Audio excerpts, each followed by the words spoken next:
In this video, we will go over the basic information you will need before operating the Loyal Manure Spreader.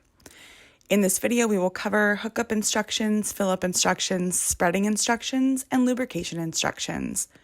Watching this video is not a substitute for reading the operator's manual. Please read the manual before operating the spreader. This is the Loyal 23-bushel manure spreader. It can be pulled behind an ATV or a tractor to spread compost. The spreader holds up to 1 cubic yard of compost material. This is a ground-driven spreader where one wheel operates the apron chain and the other operates the beater chain.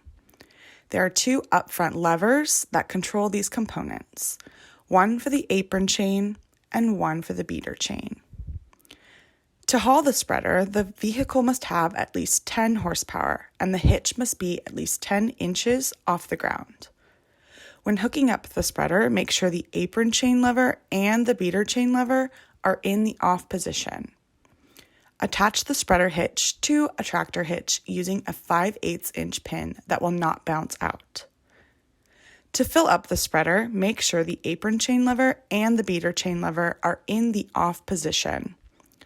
Load the spreader from the front to the back. Do not load anything into the spreader that is not material to be applied as compost. Do not load metal, wood chips, string, wire, or rocks into the spreader.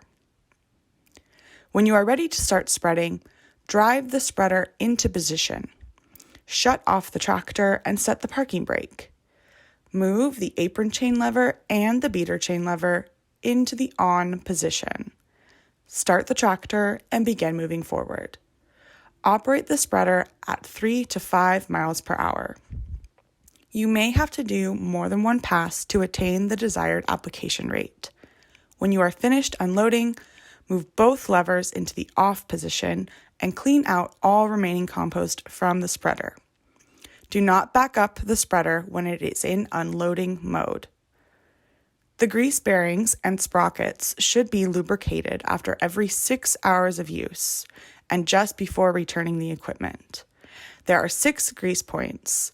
Using a multi-purpose grade grease, lubricate the grease fittings until grease begins to seep from the fittings.